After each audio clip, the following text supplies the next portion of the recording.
Hello दोस्तों, welcome to my channel. इस video में हम बात करेंगे गूगल शीट के डेटा मेन्यू के बारे में। दोस्तों, ये हमारा डेटा मेन्यू है। इसके अंदर जितने भी ऑप्शंस हैं इन सब के बारे में मैं आपको एक एक करके बताऊंगा। तो आइए शुरू करते हैं।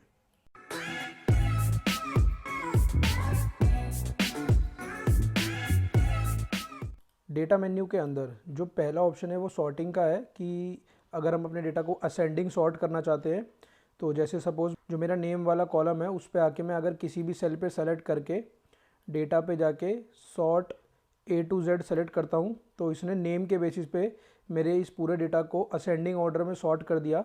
और अगर मैं अब आईडी वाले कॉलम को सेलेक्ट करके डेटा पे दोबारा जाकर, ये डिसेंडिंग सॉर्ट के लिए होता है जो इसका दूसरा ऑप्शन है, मैं जैसे इस पर क्लिक करूँगा तो इसने अब इसे डिसेंडिंग ऑर्डर में सॉर्ट कर दिया। तो जो हमारे डेटा मेन्यू में पहले दो ऑप्शन होते हैं वो सॉर्टिंग के लिए होते हैं। जो पहला होता है वो असेंडिंग ऑर्डर में सॉर्ट करने के लिए होता है और जो दूसरा होता है वो डिसेंडिंग ऑर्डर में सॉर्ट करने के लिए होता है। उसके बाद इसके अंदर जो तीसरा ऑप्शन है सॉर्ट रेंज का, ये भी ग्रेड आउट है क्योंकि मैंने अभी कोई रेंज सेलेक्ट नहीं कर रखी है। बट जैसे ही मैं पूरी रेंज सेलेक्ट करता हूँ ये ऑप्शन विजिबल हो जाएगा। ये ऑप्शन विजिबल हो गया और जैसे ही मैंने रेंज सेलेक्ट करी ये दो ऑप्शन और विजिबल हो गए। दोस्तों, जो हमारे पहले दो ऑप्शन है और उसके बाद जो हमारे थर्ड और फोर्थ ऑप्शन है ये आपस में सिमिलर होते हैं, बस इनके अंदर एक छोटा सा डिफरेंस होता है।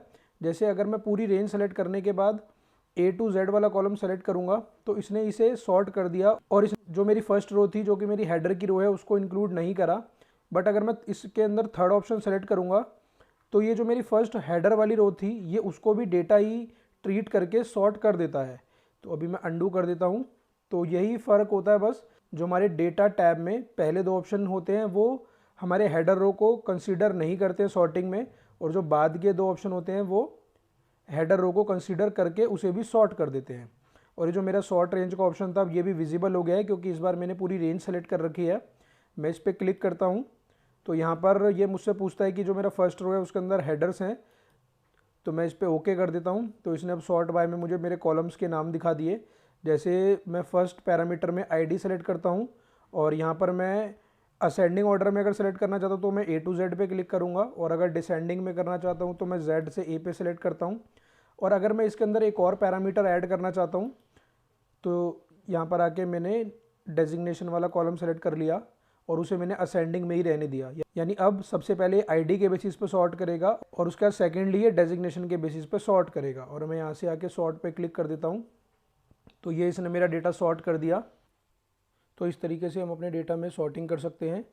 तो डेटा टैब के अंदर जो हमारे पहले 5 ऑप्शन थे वो सॉर्टिंग के ही थे और मैंने आपको उन पाँचों के बारे में एक एक करके बता दिया। उसके बाद जो हमारा नेक्स्ट ऑप्शन है वो है क्रिएट अ फ़िल्टर। जैसे ही मैं इस पर क्लिक करता हूँ कि इसने जो भी मेरे हेडर्स थे उनके ऊपर मुझे एक फ़िल्टर का ऑप्शन दे दिया। यही सेम ऑप्शन दोस्तों यहाँ से भी आता है, ये भी फ़िल्टर का ही ऑप्शन होता है। अगर हमें फ़िल्टर लगाना है तो हम इस पर क्लिक कर सकते हैं और अगर हमें हटाना है तो भी हम इसी पे क्लिक कर सकते हैं। यानी फ़िल्टर लगाने के लिए भी यही बटन प्रेस करना होता है और हटाने के लिए भी हमें यही बटन प्रेस करना होता है। तो ये हमारा फ़िल्टर लग गया। अब यहाँ पे आके हम अपने अकॉर्डिंग डेटा सेलेक्ट कर सकते हैं। जैसे सपोज़ मैं डेजिग्नेशन में सिर्फ वो डेटा देखना चाहता हूँ जिसके अंदर जो डेजिग्नेशन है वो एसोसिएट है, तो मैं डेजिग्नेशन वाले फ़िल्टर पे गया। तो यहाँ पर एसोसिएट वाला डेटा ये है। मैं चाहता हूँ सिर्फ अगर मैं सिर्फ यही देखना चाहता हूँ तो मैं बाकियों के आगे से चेक बॉक्स हटा दूंगा। तो उसका एक तरीका ये भी होता है, मैंने क्लियर पे क्लिक करा तो सबके आगे से चेक बॉक्स हट गया और मैं एसोसिएट पे जाकर क्लिक करूँगा तो उसके आगे चेक आ गया। अब मैंने अगर ओके करा तो मुझे सिर्फ एसोसिएट वाला डेटा ही शो होगा। तो इस तरीके से हम फ़िल्टर यूज़ कर सकते हैं। और अगर मैं अब इसे हटाना चाहता हूँ तो मैंने दोबारा से फ़िल्टर पे क्लिक करा और मेरा फ़िल्टर रिमूव हो गया। ऐसे ही सपोज़ मैं वो डेटा देखना चाहता हूँ जिसमें जो आईडी है वो 10005 से ग्रेटर है, तो मैंने फिर से फ़िल्टर लगाया। मैं आईडी वाले कॉलम पे गया, यहाँ पर ऑप्शन था फ़िल्टर बाय कंडीशन का, मैंने इस पर क्लिक करा। यहाँ पर नन की जगह मैंने ग्रेटर देन और इक्वल टू को सेलेक्ट करा और यहाँ पर आके मैंने आईडी लिख दी 10004। और अगर अब मैं नीचे जाके ओके कर दूंगा तो अब ये मुझे वही डेटा दिखा रहा है जिसमें मेरी आईडी 10004 के बराबर है या फिर उससे बड़ी है। तो हम अपने अकॉर्डिंग फ़िल्टर लगा के अपने डेटा को व्यू कर सकते हैं। तो अब मैं फ़िल्टर रिमूव कर देता हूँ। उसके बाद जो हमारा ऑप्शन है वो है फ़िल्टर व्यूज़ का। जैसे मैं आपको एक फ़िल्टर व्यू क्रिएट करके दिखाता हूँ। ये दोस्तों मैंने अपने डेटा पे फ़िल्टर लगाया। इस बार मैंने फ़िल्टर पे ना क्लिक करके फ़िल्टर व्यू पे क्लिक करा तो फ़िल्टर व्यू की निशानी यही होती है कि ये जो आप देख रहे हो, जो इसके हेडर्स होते हैं हमारे कॉलम के, ये भी ब्लैक में कन्वर्ट हो जाते हैं, और जो हमारी ये रो की हेडिंग्स होती हैं 1 2 3 4, ये भी ब्लैक में कन्वर्ट हो जाती है। तो इससे हमें पता लग जाता है कि ये हमारा फ़िल्टर नहीं है, ये हमारा फ़िल्टर व्यू है। अब यहाँ पे आके हम अपने डेटा के लिए डिफरेंट टाइप के व्यूज़ बना सकते हैं। जैसे सपोज़ मैं एक व्यू ऐसा बनाना चाहता हूँ जिसके अंदर जो मेरा डेटा है वो सिर्फ वही डेटा शो करे जिसके अंदर जो सैलरी है वो 50,000 से ग्रेटर है। तो मैंने इसके ड्रॉप डाउन पे क्लिक करा और मैं फ़िल्टर बाय कंडीशन पे गया। मैंने यहाँ पर greater than equal to select करा और यहाँ पे आके मैंने 50,000 लिख दिया, और अब मैं यहाँ पे आके ओके कर देता हूँ। तो अब ये मुझे सिर्फ वही सैलरीज शो कर रहा है जो 50,000 से ग्रेटर है। और अगर मुझे हर बार इस डेटा में वही डेटा शो करना होता है जिनकी सैलरी ग्रेटर देन 50,000 है, तो मैं इसका एक व्यू बना सकता हूँ। जैसे सपोज़ अब ये मैंने एक व्यू बना दिया है, और यहाँ पे मैं इस फ़िल्टर व्यू का कोई नाम भी दे सकता हूँ। जैसे सपोज़ मैं इसका नाम दे देता हूँ salary greater than equal to 50,000। तो ये मैंने इस फ़िल्टर व्यू का नाम रख दिया। अभी जो इसकी रेंज सेलेक्ट है वो A1 से D13 है। अगर मैं इसके अंदर नीचे और भी डेटा पेश करने वाला हूँ तो मैं अपनी इस रेंज को बढ़ा सकता हूँ। सपोज़ मैं इसको 1000 तक कर देता हूँ, और यहाँ पर ये फ़िल्टर व्यू एक क्रिएट हो गया है। यहाँ पर आकर मैं इसे रीनेम कर सकता हूँ, मैं इसकी रेंज अपडेट कर सकता हूँ, मैं इसको डुप्लीकेट भी बना सकता हूँ और मैं इसे डिलीट कर सकता हूँ। अब इस फ़िल्टर व्यू का क्या बेनिफिट है मैं आपको वो दिखाता हूँ। जैसे ये मैंने फ़िल्टर व्यू क्रिएट कर दिया, और अगर मैं इस फ़िल्टर व्यू से बाहर आना चाहता हूँ तो यहाँ पे क्रॉस आता है, मैं इस पर क्लिक करूँगा, मैं इस फ़िल्टर व्यू से बाहर आ गया। अब जैसे सपोज़ अगर मैं नई 2 एंट्री इसके नीचे ऐड करता हूँ जिसके अंदर जो सैलरी है, अगर मैं उसके अंदर सैलरी 1,00,000 रुपये लेता हूँ और एक के अंदर 1,20,000 रुपये लेता हूँ, तो अब मुझे दोबारा से आके फ़िल्टर सेलेक्ट करके और सैलरी को 50,000 सेलेक्ट करने की ज़रूरत नहीं है। मैं यहाँ पे जो फ़िल्टर के बराबर में एक छोटा सा ड्रॉप डाउन आता है फ़िल्टर व्यूज़ का, मैं इस पर क्लिक करूँगा और यहाँ पर ये मेरा फ़िल्टर व्यू मेरे को शो हो जाएगा। मैं जैसे ही इस पर क्लिक करूँगा ये मेरा फ़िल्टर लग गया है, और इसने जो भी सैलरीज 50,000 से ग्रेटर थी वो मुझे एक ही बारी में दिखा दी है। तो दोस्तों ये काफ़ी हेल्पफुल होता है, हमें बार बार फ़िल्टर नहीं लगाने पड़ते। जैसे अगर सपोज़ हम अपने डेटा में 3 या 4 कंडीशन लगाते हैं हर बार फ़िल्टर्स में जाके अपने डेटा को देखने के लिए, तो हम उसका एक फ़िल्टर व्यू क्रिएट कर सकते हैं। और फ़िल्टर व्यू का दोस्तों एक और बेनिफिट भी होता है, जैसे अगर इसी शीट पर 2 या 2 से ज़्यादा लोग काम कर रहे हैं, तो अगर हम नॉर्मल वाला फ़िल्टर यूज़ करते हैं तो उससे जो बाकी लोगों का वर्क है वो भी इफ़ेक्ट होता है, क्योंकि उन्हें वो फ़िल्टर शो होता है। बट ये जो फ़िल्टर व्यू होता है ये सिर्फ उसी पर्सन को शो होता है जिसने जिसने ये लगाया है। यानी इस शीट को अगर कोई और यूज़र भी अपनी आईडी पर ओपन करके वर्क कर रहा है तो उसे ये शो ही नहीं होगा कि मैंने इस शीट पर कोई फ़िल्टर लगा रखा है और मैं उस पर काम कर रहा हूँ। तो इससे हमें ये भी हेल्प मिलती है कि इससे दूसरों का काम इफ़ेक्ट नहीं होता, हम अपने अकॉर्डिंग फ़िल्टर व्यूज़ को यूज़ कर सकते हैं और उस पर वर्क कर सकते हैं। अभी मैं इसे रिमूव कर देता हूँ। उसके बाद जो हमारा ऑप्शन है वो है स्लाइसर का। दोस्तों स्लाइसर मैं आपको पाइवेट टेबल के साथ बताऊँगा। तो अभी मैं आपको डेटा वैलिडेशन के बारे में बताता हूँ। जैसे दोस्तों डेटा वैलिडेशन ये होती है कि मैं अगर अपने इनपुट पे कोई वैलिडेशन लगाना चाहता हूँ कि मेरा इनपुट मेरे अकॉर्डिंग ही ले। जैसे सपोज़ अगर मैं इस सेल पर डेटा वैलिडेशन लगाना चाहता हूँ, तो मैंने इस सेल को सेलेक्ट करा, मैं डेटा वैलिडेशन पे गया, मैंने उस पर क्लिक करा और यहाँ पर आकर ये मुझसे सेल रेंज पूछता है कि किस सेल पे मैं उसको लगाना चाहता हूँ।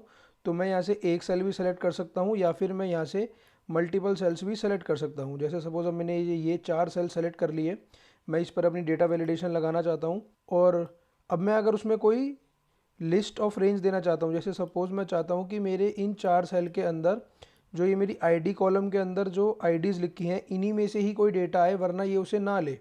तो मैंने वो रेंज सेलेक्ट करी अपनी आईडी की, मैंने ओके करा और यहाँ पर आके मुझसे पूछता है कि अगर उसके अलावा वो कोई डेटा शो करे तो उसे वार्निंग शो हो या फिर वो रिजेक्ट कर दे उसको लेने से।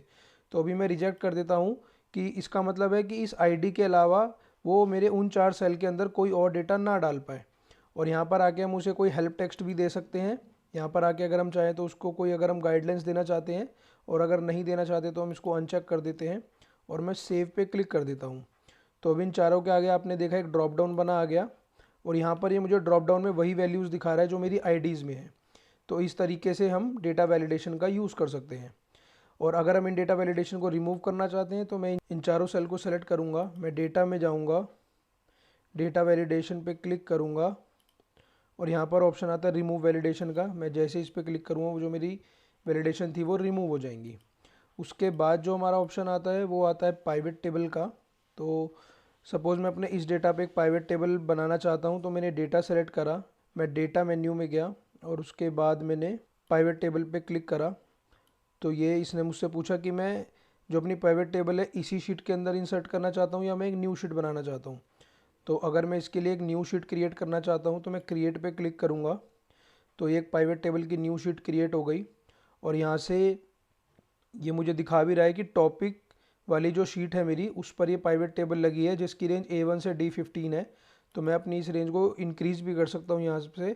सपोज़ मैं D100 तक लगाना चाहता हूँ और यहाँ पर आके मुझसे पूछता है कि मैं रो के अंदर, कॉलम के अंदर, वैल्यूज़ और फिल्टर के अंदर क्या कौन कौन सी फील्ड्स ऐड करना चाहता हूँ। तो सपोज़ मैं डेजिग्नेशन के बेस पर ये देखना चाहता हूँ कि सैलरीज़ का सम कितना है। तो मैं प्राइवेट टेबल पे आया, रोज़ के अंदर मैंने डेजिग्नेशन को सेलेक्ट करा, यहाँ पर मेरी सारी डेजिग्नेशन आ गई और अब मैं जो इनकी वैल्यूज़ है वो मैं सैलरीज़ देखना चाहता हूँ और यहाँ पर सम ही आ रहा है। मैं चाहूँ उनका काउंट भी देख सकता हूँ बट बाय डिफ़ॉल्ट अभी सम ही आ रहा है। तो ये मेरी डेजिग्नेशन के अकॉर्डिंग इन सैलरीज़ का सम होके आ गया है। तो दोस्तों अगर मैं अपनी इस प्राइवेट टेबल में अब स्लाइसर भी ऐड करना चाहता हूँ तो मैं डेटा मेन्यू में गया और मैंने यहाँ से आके स्लाइसर पे क्लिक करा। अब ये मुझसे कॉलम पूछ रहा है कि किस कॉलम के बेसिस पे मैं अपना स्लाइसर ऐड करना चाहता हूँ। तो सपोज़ मैं डेजिग्नेशन के बेसिस पे ही अपना स्लाइसर ऐड करना चाहता हूँ और मैं इसे अभी ऊपर मूव कर देता हूँ। तो अभी ये सारी डेजिग्नेशन दिखा रहा है बट मैं चाहता हूँ कि ये सिर्फ एसोसिएट और सीनियर एसोसिएट की डेजिग्नेशन ही मुझे शो करे। तो मैंने इन दोनों को सेलेक्ट करा और ओके कर दिया। तो यहाँ से मेरा स्लाइसर वर्क कर रहा है। दोस्तों स्लाइसर एक तरह से फ़िल्टर की तरह ही वर्क करता है कि हम किस किस डेटा को यहाँ पे शो करवाना चाहते हैं तो उसके अकॉर्डिंग हम अपनी यहाँ स्लाइसर के अंदर वो फील्ड सेलेक्ट कर सकते हैं। और जैसे मैं यहाँ पे सपोज़ आईडी की फ़ील्ड भी सेलेक्ट कर सकता हूँ और आईडी के बेसिस पे भी मैं चाहूँ तो मैं सिर्फ अगर इन दो आईडीज़ में जो डेजिग्नेशन है उन्हीं की सैलरी का सम करवाना चाहता हूँ तो मैंने दो आईडी सेलेक्ट करी और यहाँ से आके ओके कर दिया। तो इस तरीके से हम अपना पिवट टेबल और स्लाइसर यूज़ कर सकते हैं। अब मैं वापस अपनी उसी शीट पे आ जाता हूँ और इसके बाद जो हमारा ऑप्शन है वो है रैंडमाइज रेंज का। अभी दोस्तों ये ग्रेड आउट है क्योंकि मैंने अभी कोई रेंज सेलेक्ट नहीं कर रखी है बट जैसे ही सपोज़ मैं अपनी आईडी वाली रेंज को सेलेक्ट करता हूँ और मैं फिर से इस ऑप्शन पर जाता हूँ तो ये विजिबल हो गया। और जैसे ही मैं इस पर क्लिक करता हूँ, रैंडमाइज रेंज का सिंपल सा मतलब है ये इसे अरेंज कर देगा रैंडमाइज। मतलब जैसे असेंडिंग सॉर्ट उसको असेंडिंग ऑर्डर में सॉर्ट करता है, डिसेंडिंग सॉर्ट उसको डिसेंडिंग ऑर्डर में सॉर्ट करता है और ये रैंडमाइज रेंज उसे रैंडमली तरीके से सॉर्ट कर देता है। मतलब इसके अंदर कोई भी ये पैटर्न फॉलो नहीं करता है, ये बस उसे रैंडम तरीके से अरेंज कर देता है। उसके बाद जो हमारा ऑप्शन है वो है नेम रेंज का। जैसे सपोज ये जो मेरे सैलरी कॉलम के अंदर जितनी भी सैलरीज लिखी हैं मैंने एक नेम रेंज देना चाहता हूँ तो मैंने इस पूरी रेंज को सेलेक्ट करा, मैं डेटा टैब में गया और मैंने नेम रेंज पे क्लिक करा। तो यहाँ से मैं अपनी नेम रेंज को नाम दे सकता हूँ। जैसे सपोज़ मैं इसे नाम देना चाहता हूँ सैलरी रेंज और ये मुझे दिखा रहा है कि टॉपिक शीट के अंदर D2 से D15 तक इसने ये रेंज सेलेक्ट करी है। अगर मैं और अब मैं डन पे क्लिक कर देता हूँ तो ये मेरी नेम रेंज क्रिएट हो गई। और सपोज़ अब मैं अपनी सैलरी रेंज का अगर सम करना चाहता हूँ तो मैंने इक्वल टू सम लिखा और मैं यहाँ पे अपनी उस नेम रेंज का नाम लिखता हूँ। ये यहाँ पे नीचे शो हो गई और मैं जैसे ही इस पर क्लिक करके ब्रैकेट को बंद करके एंटर करूँगा तो इसने मेरे को इस पूरी सैलरी रेंज का सम करके दे दिया। तो इस तरीके से हम अपनी नेम रेंजेस का यूज़ कर सकते हैं। और अगर मैं कोई नेम रेंज डिलीट करना चाहता हूँ तो मैं सिंपल डेटा टाइप में जाके नेम रेंज पे क्लिक करूँगा। ये जितनी भी अवेलेबल नेम रेंजेस होती हैं मुझे सारी यहाँ शो कर देगा। और फिर अगर मैं किसी को डिलीट करना चाहता हूँ तो यहाँ पे एडिट का ऑप्शन आता है और उसके बराबर में यहाँ पे डिलीट का ऑप्शन आता है। मैं जैसे ही इस डिलीट पे क्लिक करूँगा ये मुझे एक पॉपअप देगा कि मैं इसे रिमूव करना चाहता हूँ। मैं रिमूव पे क्लिक करूँगा और मेरी नेम रेंज रिमूव हो जाएगी। तो इस तरीके से हम अपनी नेम रेंज को लगा भी सकते हैं और रिमूव भी कर सकते हैं। उसके बाद जो हमारा ऑप्शन है वो है प्रोटेक्टेड शीट एंड रेंजेस का। मैं इस पर जैसे ही क्लिक करता हूँ ये मेरी प्रोटेक्टेड शीट एंड रेंजेस की विंडो को ओपन कर देता है। यहाँ से ये मुझे एक ऑप्शन देता है जिसमें मैं शीट और रेंज ऐड कर सकता हूँ। तो मैं प्लस पे क्लिक करता हूँ। उसके बाद अगर मैं रेंज प्रोटेक्ट करना चाहता हूँ तो मैं रेंज पे क्लिक करूँगा और अगर मैं शीट प्रोटेक्ट करना चाहता हूँ कंप्लीट तो मैं शीट पे क्लिक करूँगा। अगर मैंने शीट पे क्लिक करा तो इसने ड्रॉप डाउन में मुझे मेरी शीट्स के ऑप्शन दे दिए और अगर मैं रेंज पे क्लिक करता हूँ तो यहाँ से मेरी करंट शीट दिखाता है, और अभी जो मेरा करंट सेल सेलेक्ट है ये इसने मुझे वो दिखा दिया। तो अगर सपोज़ मैं शीट को प्रोटेक्ट करना चाहता हूँ तो ये जो टॉपिक वाली शीट है मैंने इसको सेलेक्ट करा। यहाँ से मुझसे पूछता है एक्सेप्ट सर्टेन सेल्स। अगर मैं इस पर क्लिक करके यहाँ पर मैं जो भी रेंज दूंगा उस पर से वो मेरी प्रोटेक्शन वर्क नहीं करेगी। एक्सेप्ट सर्टेन सेल्स का मतलब यही होता है कि मेरी पूरी शीट प्रोटेक्ट हो जाए, जो सेल या रेंज मैंने इस टेक्स्ट बॉक्स में लिखे हैं उस पर वो मेरी प्रोटेक्शन ना लगे और उस पर कोई भी एडिट कर सके। अभी मैं इस एक्सेप्ट सर्टेन सेल्स पे से चेकबॉक्स को रिमूव कर देता हूँ, और अगर मैं सेट परमिशन पे क्लिक करता हूँ तो यहाँ से मुझसे पूछता है कि या तो शो वार्निंग करनी है जब कोई मेरी प्रोटेक्टेड रेंज को एडिट करने की कोशिश करे, या फिर मैं रिस्ट्रिक्ट करना चाहता हूँ कि कोई भी उसे एडिट ना कर पाए। और यहाँ पर ये मुझसे पूछता है कि मैं सिर्फ अपने तक ही ये रिस्ट्रिक्शन रखना चाहता हूँ कि मेरे अलावा कोई और एडिट ना कर पाए, या फिर मैं कस्टम में जाकर यहाँ पर उन लोगों की ईमेल आईडीज़ भी डाल सकता हूँ जिनको मैं ये राइट देना चाहता हूँ। तो अभी ये ओनली यू यानी कि ये सिर्फ मेरे पे ही है इसका राइट। मैं डन पे क्लिक कर देता हूँ। तो अब ये शीट प्रोटेक्ट हो गई है। ये आप देख भी पा रहे हो टॉपिक के आगे ये एक लॉक का साइन बना आ गया है। इससे हमें ये पता भी लग जाता है कि ये जो हमारी शीट है प्रोटेक्टेड है, और अब हमारे अलावा इस शीट पे कोई और एडिट नहीं कर पाएगा। दोस्तों, प्रोटेक्शन हम मोस्टली जब यूज़ करते हैं जब हमने अपनी शीट को किसी और के साथ भी शेयर किया होता है, और हम किसी शीट पर कंप्लीट प्रोटेक्शन लगा सकते हैं अगर हम चाहते हैं कि उस शीट में जो डेटा है वो उसे सिर्फ विजिबल हो। और हम एक्सेप्ट सर्टेन सेल्स जब लगा सकते हैं जब हम पूरी शीट को तो प्रोटेक्ट करना चाहते हैं बट हम उसे कुछ सेल्स की परमिशन देना चाहते हैं जिस पर वो एडिट कर पाए। तो ये होती है हमारी प्रोटेक्शन। उसके बाद जो डेटा मेन्यू के अंदर ऑप्शन है वो है क्लीन अप सजेशन और कॉलम स्टैट्स का। दोस्तों, ये दोनों ऑप्शन अभी रिसेंटली ही ऐड हुए हैं। जैसे मैं आपको क्लीन अप सजेशन पे अगर क्लिक करता हूँ तो ये इसने मुझे कुछ सजेशंस दिए हैं मेरे इस डेटा को लेकर कि इसके अंदर जैसे ये डेटा इसके अंदर डुप्लीकेट है तो मैं उसे इग्नोर करना चाहता हूँ, या मैं इस डेटा जो डुप्लीकेट डेटा है उसको रिमूव करना चाहता हूँ। ऐसे इसने नीचे भी यही ऑप्शन दिया है कि ये दोनों डेटा इसके डुप्लीकेट हैं तो मैं इस डेटा को रख के बाकी दोनों को रिमूव कर सकता हूँ। और जैसे सपोज़ अगर मैं इसका ये वाला ऑप्शन मानना चाहता हूँ तो मैं रिमूव पे क्लिक कर दूंगा, तो इसने 1 रो रिमूव कर दी जो कि डुप्लीकेट थी। और अगर मैं इन दोनों को बाकियों को रिमूव नहीं करना चाहता तो मैं इसमें नीचे आता हूँ, और इसी के नीचे जो हमारा सेकंड ऑप्शन था रिव्यू कॉलम स्टैट्स, मैं यहाँ से भी उस पर जा सकता हूँ। तो जैसे ही मैं रिव्यू कॉलम स्टैट्स पे क्लिक करूँगा इसने मुझे कॉलम वाइज मेरे कॉलम का एक स्टैटिक्स दिखा दिया। जैसे अभी एजेंट वाला कॉलम सेलेक्ट है और यहाँ से उसका काउंट नेम वाइज, उसकी फ्रीक्वेंसी कि कौन ज़्यादा बार आया है कौन कम बार आया है, उनका काउंट्स दिखा दिया। उसकी टोटल मेरे को रोज़ दिखा दी, उसमें एम्प्टी सेल हैं या नहीं, और उसमें से टोटल फील्ड कितने हैं और एम्प्टी कितने हैं और यूनिक वैल्यूज़ कितने की है। और यहाँ पर जाके अगर मैं किसी और कॉलम का स्टैट्स भी देखना चाहूँ तो मैं यहाँ से मूव कर सकता हूँ। जैसे ये अकाउंट टाइप आ गया, अगर मैं दोबारा इस पर क्लिक करूँगा तो ये ओपनड बाय का स्टैट्स आ गया। तो इस तरीके से हम अपने कॉलम का स्टैट्स भी चेक कर सकते हैं डेटा मेन्यू के थ्रू। अभी मैं इसे बंद कर देता हूँ। तो ये दोस्तों हमारे दो ऑप्शन थे, क्लीनअप सजेशन और कॉलम स्टैट्स।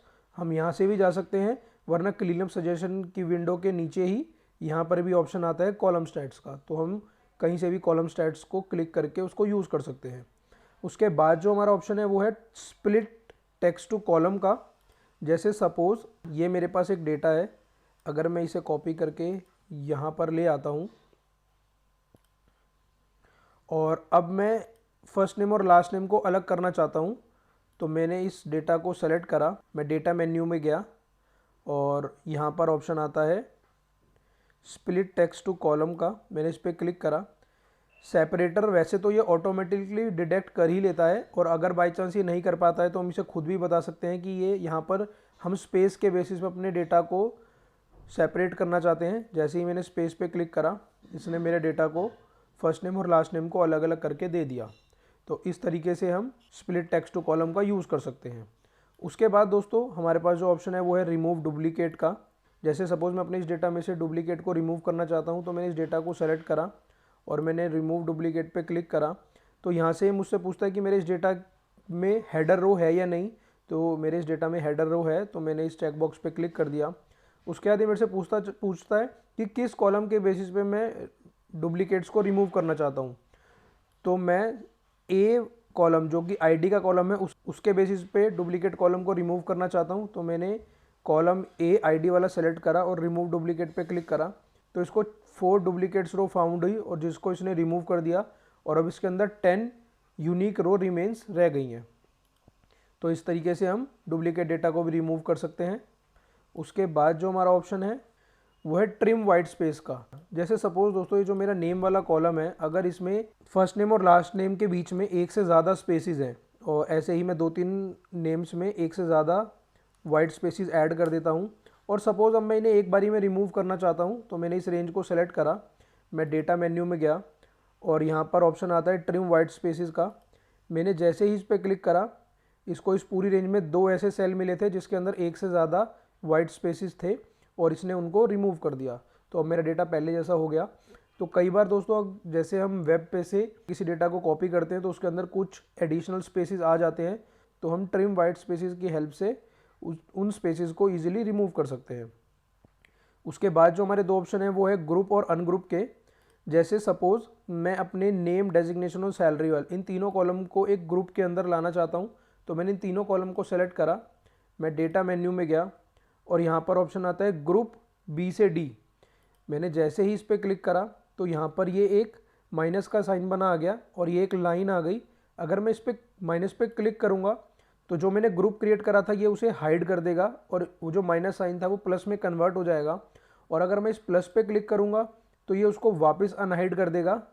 तो इस तरीके से हम अपने डेटा में ग्रुप्स भी क्रिएट कर सकते हैं, कॉलम वाइज या रो वाइज। और अगर मैं इस ग्रुप को रिमूव करना चाहता हूँ तो मैं डेटा मेन्यू में जाके अनग्रुप कर सकता हूँ। जैसे ही मैंने अनग्रुप करा तो जो मैंने ग्रुप क्रिएट करा था वो रिमूव हो गया। तो दोस्तों ये थे हमारे डेटा मेन्यू के अंदर जितने भी ऑप्शंस थे, इन सब के बारे में मैंने आपको एक एक करके बताया। आई होप आपको ये वीडियो पसंद आई हो।